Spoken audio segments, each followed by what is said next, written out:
Terima kasih, masih bersama YPB Movie. Masih melanjutkan part sebelumnya, saat ini kelompok Elec telah berhasil mengambil data 73. Mereka melihatnya melalui monitor dan begitu senang lokasi Juno berhasil diketahui. Kemudian mereka juga melihat data tentang penyerangan Moros sebelumnya, yaitu bebasnya semua tahanan dari penjara galaksi. Nah, data 73 menyebutkan bahwa Moro menggunakan bola naga untuk melakukan hal itu. Selain itu, saktinya data 73 ini bisa tahu tentang semua informasi mengenai Namekian dan bola naga yang bisa mengabulkan apapun. Jadi, Elec pun akhirnya tahu alasan Prija hidup lagi pun mungkin karena bola tersebut. Hal itu membuat Elec senang karena informasi ini jauh lebih berharga ketimbang Juno yang mereka cari. Jadi, sekarang waktunya bagi mereka untuk mencari di mana Namekian. Nah, Gas sibukan tabung LPG lalu berkata jika Namekian pernah tinggal di planet sereal tempat Granolah. Meskipun Namekian di sana udah punah, namun Elec tahu jika masih ada satu Namekian yang masih hidup. Gak lain Namekian tersebut adalah kakek Granolah. Di sisi lain, Granolah pun baru sampai di rumahnya dan benar aja kakeknya itu adalah orang Namekian. Ternyata mereka bukan turunan sedarah ya. Meski begitu, Granolah tampak akrab dengan kakek itu karena emang mereka adalah dua ras yang tersisa di planet ini. Lalu, Granolah juga sempat membahas tentang dirinya yang ingin membalas dendam pada Prija. Kakeknya sontak melarang hal tersebut karena Prija masih bukan tandingan mereka. Tiba-tiba terbesit di pikiran Granolah untuk menggunakan bola naga demi mempunyai kekuatan yang hebat. Kakeknya melarang juga hal itu karena dia menciptakan bola naga bukan untuk balas dendam. Nah, dan yang menariknya, untuk membuat sebuah permintaan mereka hanya membutuhkan 2 bola naga. Beda dengan di bumi dan Namex yang harus butuhkan 7 bola naga, bukan? Meski begitu, mereka udah kehilangan 1 bola lainnya setelah 40 tahun silam gak digunakan lagi. Nah, di sini dijelaskan awal mula bola naga diciptakan adalah ritual untuk merayakan Satria Namekian yang berani. Bukan untuk keinginan egois semata, tapi manusia zaman sekarang menggunakannya seenak hati. Dan alasan si kakek bisa ada di planet ini karena bangsa Namekian emang udah tersebar ke penjuru galaksi. Awalnya, para Namekian berasal dari semesta yang berbeda lalu datang ke sini untuk menetap. Kira-kira dari semesta ke-6 bukan ya? Si kakek pun menjelaskan pada Granolah saat dirinya mati maka bola naga pun akan lenyap. Granolah menyarankan agar mereka menggunakan bola naga untuk kembali ke 50 tahun sebelumnya. Tapi si kakek nggak setuju akan hal itu karena ada bangsa Sugarian yang sekarang tinggal di planet ini. Nggak mungkin mereka mengusirnya begitu saja, bukan? Granolah pun mengerti dengan hal itu dan berpikir dia harus kembali ke rencana awal untuk balas dendam. Nah, saat menonton sebuah TV, di sana diberitakan bahwa alien Sugarian menemukan sebuah bola aneh. Granolah yang kaget pun langsung mencocokkan bola yang dia pegang yang ternyata bola tersebut sama. Dengan begitu, harapannya membuat permohonan masih ada. Jadi, tanpa pikir panjang, Granolah langsung menyusup ke kota Sugarian sampai membuat polisi di sana kocar-kacir. Kemudian, Granolah pun berhasil mendapatkan bola keduanya lalu segera memanggil naga besar. Nah, saat naga besar bangkit, bentuknya itu nggak mirip kayak naga, lebih mirip kayak ikan. Dan nama naga tersebut adalah Toronbo. Naga ini hanya memberikan satu permintaan dan mengucapkannya dalam bahasa Namex. Tanpa pikir panjang, Granolah pun meminta dirinya agar dijadikan sebagai satria terkuat di alam semesta. Granolah ingin menjadi yang terkuat di antara yang terkuat. Tapi Toronbo nggak bisa melakukannya karena dia nggak bisa meningkatkan kekuatan melebihi potensi alami Granolah. Sontak aja hal itu membuat Granolah kaget dan putus asa dengan mimpinya.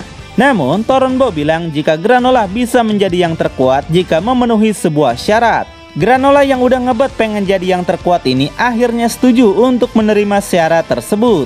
Di sini belum dijelasin apa syaratnya ya. Di sisi lain, Pangeran Congak akhirnya dilatih oleh Berus. Berus menyuruhnya untuk ngancurin sebuah batu menggunakan Destruction. Tapi saat Vegeta bisa melakukannya, Berus tahu yang dilakukan Vegeta hanya meledakkan tembakan aura ki biasa.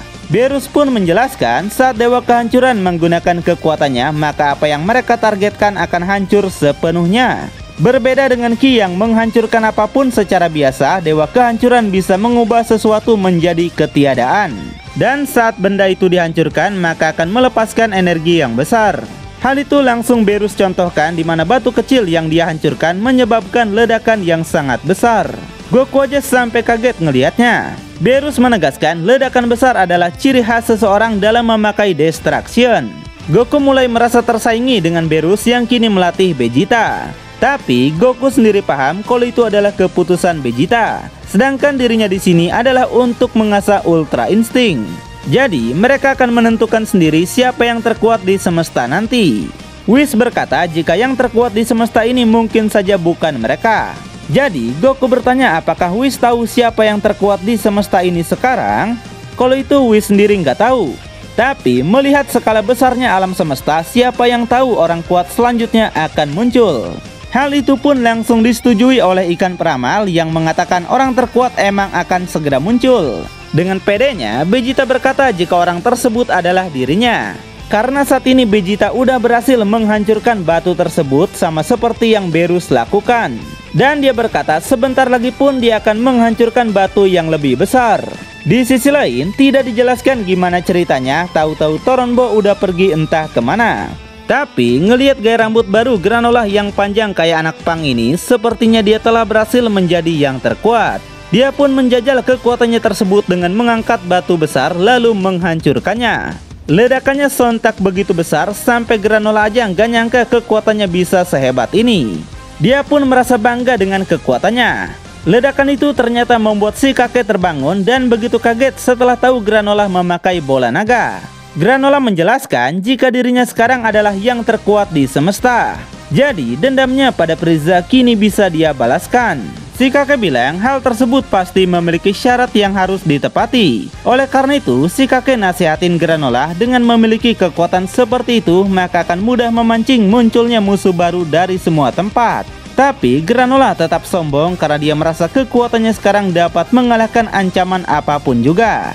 Si kakek kembali berkata agar Granolah nggak sampai lupa diri.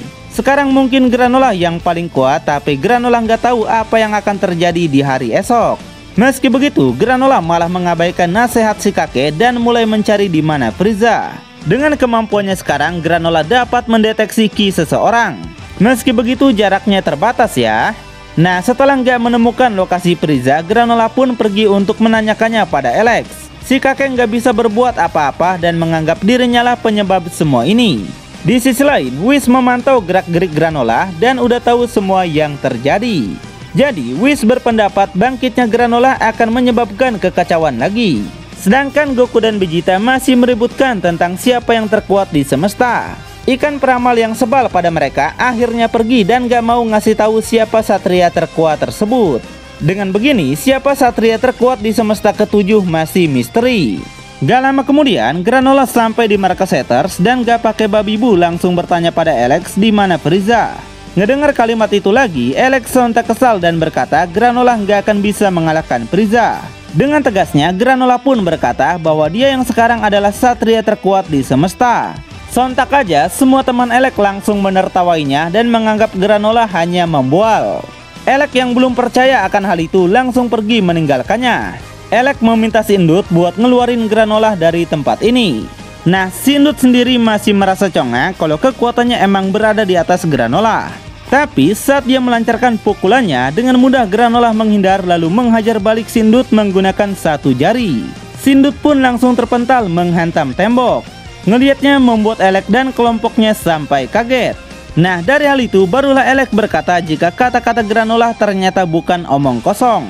Tapi Alex masih ingin mengujinya lagi dan menyuruh Sindut untuk bertarung dengannya sekali lagi. Sindut pun langsung menyerangnya dengan brutal, tapi Granolah berhasil lagi menghajarnya. Hal itu membuat Sindut makin marah sampai lompatannya melubangi lantai di sekitar.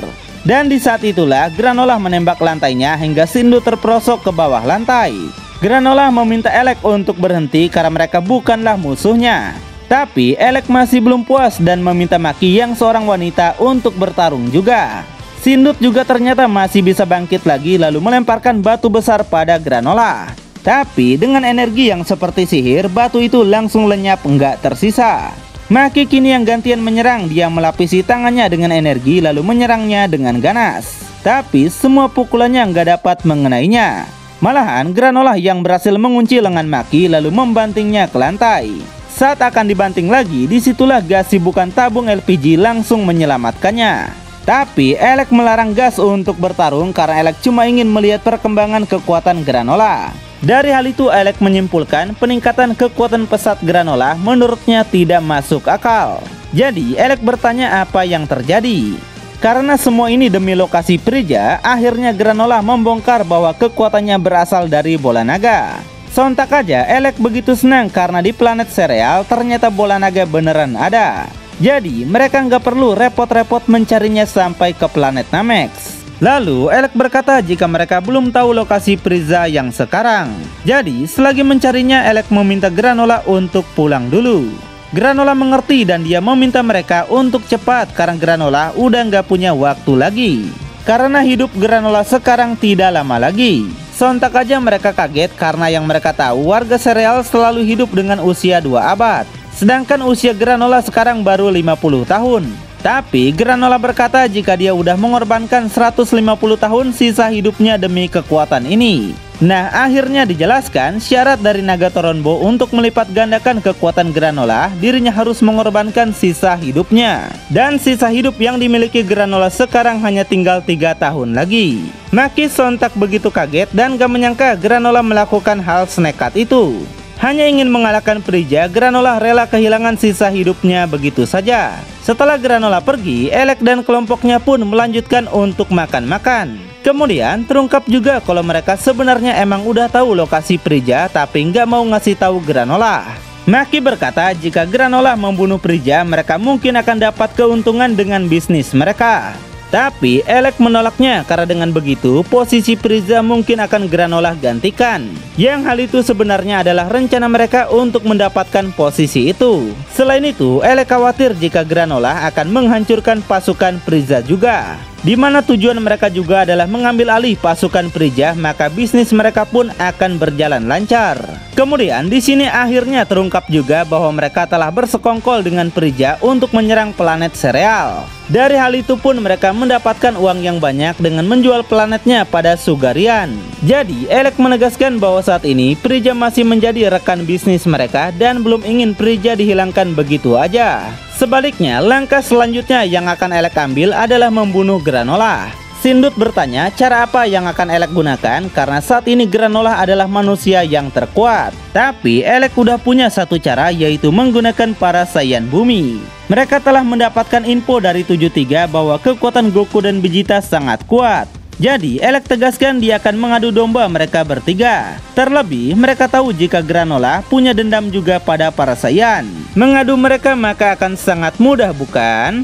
Sambil tersenyum Elec menjelaskan sekuat apapun Granola, jika mereka bertiga bertarung maka sama saja dengan kehancuran bagi Granola sendiri. Nah akhirnya takdir akan mempertemukan Granola, Goku dan Vegeta dalam pertarungan terbesar sebagai manusia terkuat di semesta. Di sisi lain Whis bertanya apa perbedaan para malaikat dengan dirinya.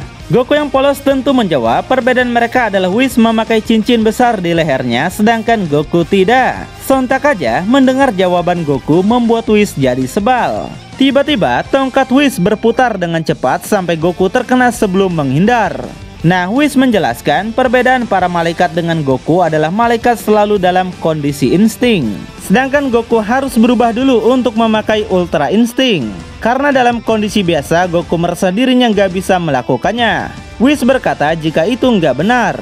Alasan Goku seperti itu karena Whis tahu Goku selalu menganggap Ultra Insting sebagai bentuk perubahan. Padahal saat hatinya tenang, tubuh Goku seharusnya bisa bergerak sendiri dalam kondisi apapun. Whis pun langsung menunjukkan nih gimana cara dia melakukannya. Goku yang lihat cuma bisa melongo. Setelah itu, Goku bertanya pada Whis apakah dia harus mencari cara gimana caranya menggunakan Ultra Instinct dalam bentuk normal.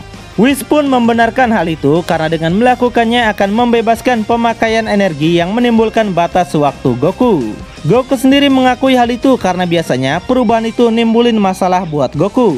Nah, Whis menyarankan agar Goku menyisihkan perubahan Ultra Instinct dan menjadikan itu sebagai pilihan terakhir saat pertempuran membutuhkan Goku. Jadi, untuk sekarang Goku latihan tanpa berubah. Goku langsung memulainya dan berkata ini mungkin akan butuhin waktu.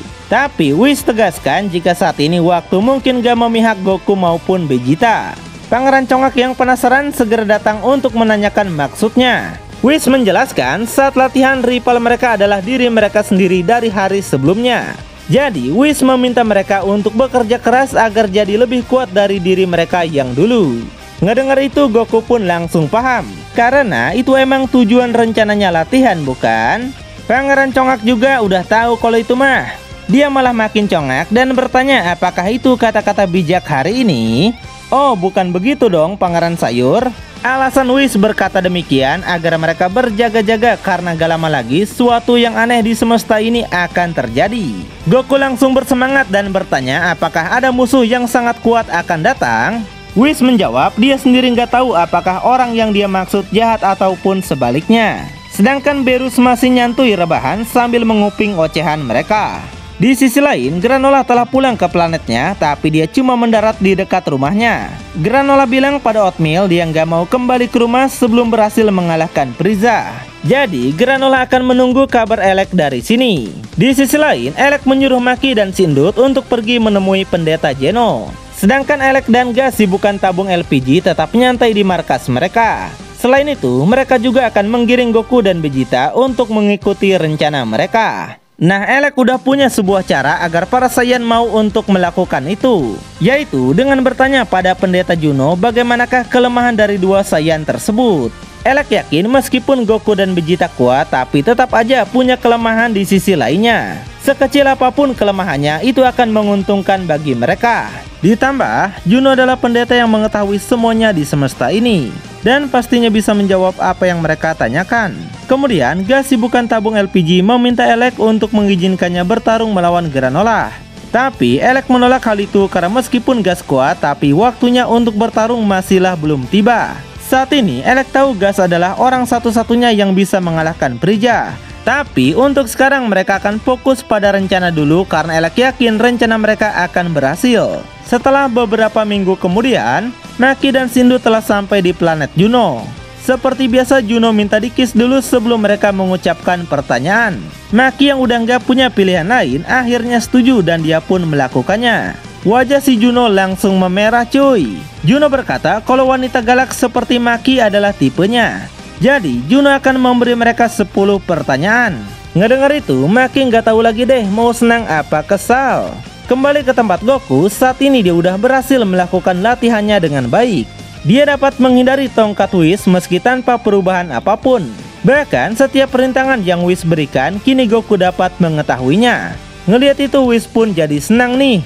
Sedangkan Vegeta latihan di bawah air terjun demi menghancurkan batang pohon dengan Destruction. Dia pun berjuang sekuat tenaga dan berhasil melakukannya juga. Lalu, apakah kekuatan mereka dapat mengalahkan Granola yang telah menjadi satria terkuat? Tonton kelanjutannya di channel YPB Movie, channelnya anime masa kini.